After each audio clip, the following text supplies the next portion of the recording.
साथियों नमस्कार। आज बात करने वाले हैं राजस्थान बाल वाटिका भर्ती 2026 के बारे में और इसके सारे पहलुओं पर चर्चा करेंगे। कोर्स कहाँ से कर सकते हैं, इनकी योग्यता क्या हो सकती है, संभावित वेतनमान कितना हो सकता है और आपकी न्यूनतम आयु कितनी हो सकती है और आने वाला नोटिफिकेशन कब आएगा उसके बारे में भी चर्चा करेंगे। तो दोस्तों वीडियो को शुरू करते हैं। तो यहाँ पर आप देख रहे हैं स्क्रीन के ऊपर राजस्थान बाल वाटिका भर्ती 2026। इसका नाम राजस्थान बाल वाटिका भर्ती 2026 है और जो पद है वो बाल वाटिका शिक्षक ECCE शिक्षक एंटिटी होता है और विभाग जिसके के द्वारा इस भर्ती को निकाला गया है वो राजस्थान शिक्षा विभाग महिला एवं बाल विकास विभाग के द्वारा इसको निकाला गया है।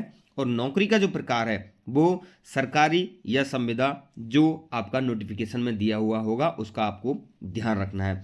आगे देखते हैं कि पदों की जानकारी। तो पद का नाम जो रहेगा वो बाल वाटिका टीचर रहेगा। कार्य क्षेत्र इसका जो रहेगा वो प्री प्राइमरी शिक्षा, 3 से 6 वर्ष के बच्चों की शिक्षा आपको देनी पड़ेगी। स्कूल कहाँ रहेगा? राजकीय बाल वाटिका ECCE केंद्र रहेंगे। शैक्षणिक योग्यता के बारे में बात कर लेते हैं। तो शैक्षणिक योग्यता जो रहेगी वो 12वीं पास किसी भी विषय से आप कर सकते हैं। NTT ECCE pre primary diploma और मान्यता प्राप्त संस्थानों से डिप्लोमा अनिवार्य होगा। ये ध्यान रखना है कि बीएड इसमें मान्य नहीं है, अधिकांश नोटिफिकेशन में ऐसा देखा गया है। उसके बाद चर्चा करते हैं कि जो आयु सीमा आपकी रहेगी वो न्यूनतम आयु आपकी 18 वर्ष होनी चाहिए और अधिकतम जो आयु है वो 40 वर्ष से ऊपर नहीं होनी चाहिए। आरक्षित वर्ग को नियमानुसार छूट दी जाएगी, SC ST OBC वर्ग के कैंडिडेट्स को। आगे देखते हैं कि जो वेतनमान है वो लगभग आपका 10,000 से 18,000 प्रति माह संभावित वेतन रहने की संभावना है और वेतन आपका फिक्स्ड पे होगा और भविष्य में स्थायी होने की आपकी पूरी संभावना रहेंगी। इस विश्वास के साथ आप उस नोटिफिकेशन को देखें और उसमें अप्लाई कर दें। नेक्स्ट देखते हैं कि आवेदन की प्रक्रिया क्या रहेगी। तो आवेदन की प्रक्रिया आपको ध्यान रखना है, ऑनलाइन रहती है आजकल सारी परीक्षाओं की। आधिकारिक वेबसाइट पर आप जाकर वहाँ शिक्षा विभाग राजस्थान से भर सकते हैं या महिला एवं बाल विकास विभाग के माध्यम से आप फॉर्म अप्लाई कर सकते हैं। आवेदन करते समय आपको जरूरी दस्तावेज 12वीं की मार्कशीट होनी चाहिए, एनटीटी ECCE सर्टिफिकेट होना चाहिए आपके पास, आधार कार्ड होना चाहिए, फोटो व हस्ताक्षर आप अपने साथ ले जा सकते हैं या ले जाने पड़ेंगे।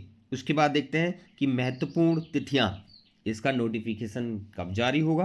तो देख लें कि जैसे ही सरकार के द्वारा इसको शीघ्र ही निकाल दिया जाएगा और ऑनलाइन आवेदन वर्ष 2026 में निकलने की पूरी संभावना है। तो आप रेडी रहें और तैयारी करते रहें। अंतिम तिथि ये हम आपको बता नहीं सकते हैं, जैसी नोटिफिकेशन में आएगी परीक्षा की तिथि कब है तो वो आपको अवगत करा दिया जाएगा हमारे चैनल के माध्यम से।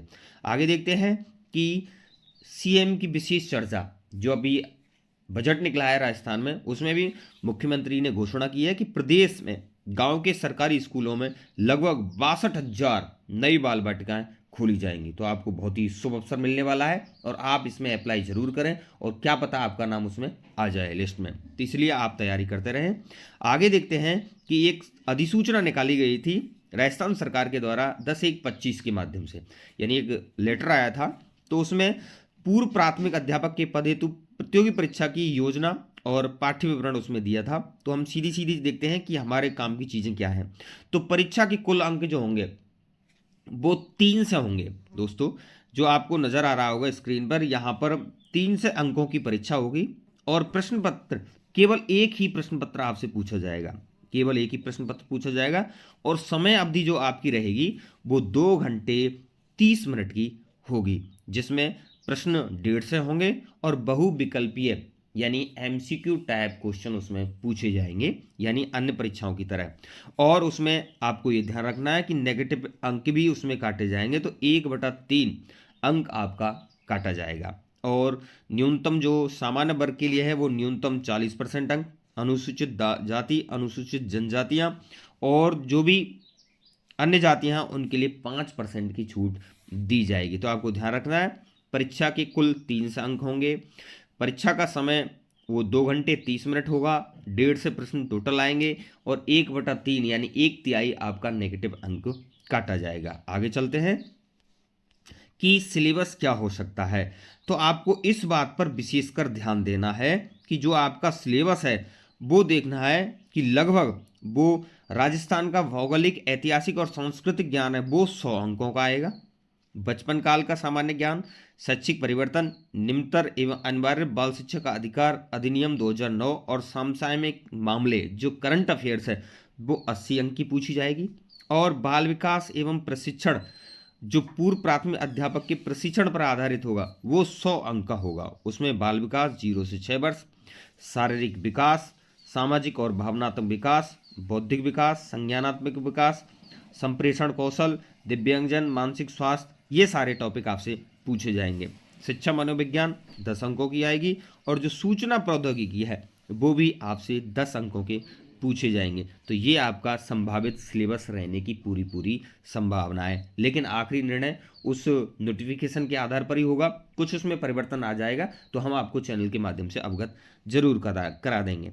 उसके बाद देखते हैं कि एनटीटी क्या होता है। इसके बारे में सारे राजस्थान के लोगों के जो महिलाएं हैं, पुरुष हैं, उनके बारे में बहुत ज़्यादा दिमाग में ये प्रश्न चल रहा है कि कहाँ से कोर्स करें, कहाँ से कोर्स नहीं करें। तो उसके बारे में थोड़ा सा समझ लेते हैं कि एनटीटी क्या है। तो एनटीटी नर्सरी टीचर ट्रेनिंग एक डिप्लोमा कोर्स है जो 3 से 6 वर्ष के बच्चों को पढ़ाने के लिए प्रशिक्षित करता है। इसका मुख्य फोकस क्या होता है? बाल विकास 0 से 6 वर्ष, प्लेवे मेथड होता है, प्री स्कूल टीचिंग, गतिविधि आधारित शिक्षण और कक्षा प्रबंधन एनटीटी का मुख्य फोकस होता है। इस पर ज़्यादा ध्यान दिया जाता है। आगे देखते हैं कि ईसीसीई क्या होता है। तो early childhood care and education भी 0 से 6 वर्ष के बच्चों की शिक्षा और देखभाल से संबंधित एक डिप्लोमा होता है और इसका भी मुख्य फोकस जो होता है वो शारीरिक, मानसिक और सामाजिक विकास होता है। पोषण एवं स्वास्थ्य, प्रारंभिक शिक्षा की विधियां और आईसीडीएस आंगनवाड़ी संबंधित ज्ञान, इस पर ईसीसीई का मुख्य फोकस रहता है। कई सरकारी भर्तियों में एनटीटी या ईसीसीई दोनों में से कोई एक मान्य होता है। जैसा आप देख सकते हैं कि नोटिफिकेशन में जो भी चीज़ें मांगी जाएंगी वो आप तैयार रखें। नेक्स्ट देखते हैं कि योग्यता क्या होनी चाहिए इनको करने की। तो योग्यता कोर्स न्यूनतम शैक्षणिक योग्यता है। जैसे एनटीटी करने के लिए आपको 12वीं पास किसी भी विषय से हो सकते हैं। ईसीसीई 12वीं पास आप कर सकते हैं ईसीसी को। उसके बाद न्यूनतम 45 से 50% अंक संस्थान के अनुसार आपके होने चाहिए। कुछ संस्थान मेरिट से तो कुछ प्रवेश परीक्षा से इसमें प्रवेश दिलाते हैं एनटीटी और ईसीसीई की कोर्स करने के लिए। आगे देखते हैं कि कोर्स की अवधि कितनी रहती है। तो सामान्यतः जो कोर्स की अवधि होती है वो एनटीटी की तो 1 वर्ष या 2 वर्ष के आसपास होती है और ईसीसीई की जो अवधि होती है वो दोस्तों 1 वर्ष ही होती है। ये आपको ध्यान रखना है। आगे देखते हैं कि राजस्थान में कहाँ से करें। ये बहुत ही महत्वपूर्ण प्रश्न है। तो आपको ध्यान रखना है कि सरकारी संस्थान जो भी होते हैं उनसे आप एनटीटी ईसीसीई की कोर्सों को कर सकते हैं। जैसे कि जिला शिक्षा एवं प्रशिक्षण संस्थान डाइट से कर सकते हैं। कुछ सरकारी कॉलेज होते हैं उनसे आप कर सकते हैं। महिला एवं बाल विकास विभाग से मान्यता प्राप्त जो संस्थान होते हैं, गवर्नमेंट होते हैं, उनसे आप इन दोनों कोर्सों को कर सकते हैं। निजी संस्थान मान्यता प्राप्त बीएड, डीएलईडी कॉलेज से आप कर सकते हैं या एनसीटीई मान्यता प्राप्त संस्थानों से भी आप इन दोनों कोर्सों को कर सकते हैं। हमेशा चेक करें, ये बिल्कुल ध्यान में रखें कि वो जो निजी संस्थान है वो कहीं फर्जी तो नहीं है और आपको फर्जी डिप्लोमा तो नहीं दे रही हैं। अपने विवेक से काम करें। तो क्या संस्थान एनसीटीई राज्य सरकार से मान्यता प्राप्त है या फर्जी कोर्स से बचें, ये बहुत ज़्यादा ध्यान देना है कि फर्जी कोर्स से आपको बचना है। आगे देखते हैं कि कौन एलिजिबल होता है इन दोनों कोर्सों को करने के लिए। तो 12वीं पास उम्मीदवार एलिजिबल होता है। महिला और पुरुष दोनों होते हैं। आयु सीमा भर्ती के अनुसार या तो 18 से 40 के आसपास मांगी जा सकती है। आरक्षित वर्ग को नियमानुसार 5% की छूट दी जा सकती है। आगे देखते हैं कि फीस अनुमानित कितनी होती है। यदि हम इन दोनों कोर्सों को करें दोस्तों तो फीस अनुमानित कितनी होनी चाहिए। तो सरकारी जो फीस होती है वो 10,000 से 25,000 के आसपास फीस रहने की संभावना होती है। यानी आप अनुमानित जो फीस है वो 10,000 से 25,000 के बीच में रह सकती है। और निजी संस्थानों की बात करें तो उसमें जो फीस होती है वो 30,000 से 80,000 के बीच में फीस रहने की संभावना रहती है। तो ये ध्यान रखें, जब दोनों कोर्स करते हैं तो इस प्रकार की फीस होती है। तो एनटीटी ECCE करने के बाद कहाँ नौकरी मिलेगी? ये अच्छा प्रश्न है। यदि आपने NTT ECCE कर लिया है तो उसके बाद आप बाल वाटिका शिक्षक बन सकते हैं, आंगनवाड़ी कार्यकर्ता बन सकते हैं, प्राइवेट प्ले स्कूल टीचर जो होते हैं उनमें आप टीचर का काम कर सकते हैं, प्री प्राइमरी शिक्षक बन सकते हैं, और सरकारी भर्ती जो नोटिफिकेशन के अनुसार जो भी आपसे पद की क्वालिफिकेशन के अनुसार मांगा जाए तो वहाँ भी आप अप्लाई कर सकते हैं। नेक्स्ट देखते हैं कि राजस्थान में भर्ती में मान्यता। तो राजस्थान की बाल वाटिका भर्ती जो अभी चल रही है 2026 में, उसके लिए आप अप्लाई कर सकते हैं। और पूर्व प्राथमिक शिक्षक भर्ती में अक्सर आवश्यक योग्यता इनकी होती है। तो 12वीं प्लस NTT ECCE डिप्लोमा कर लें और हर भर्ती के जो नोटिफिकेशन है उनको आप जरूर पढ़ लें। तो ये रही आपकी बाल वाटिका भर्ती की पूरी A से लेकर Z तक पूरी जो भी सूचना थी वो लेटेस्ट हमने आपके लिए प्रदान कर दी।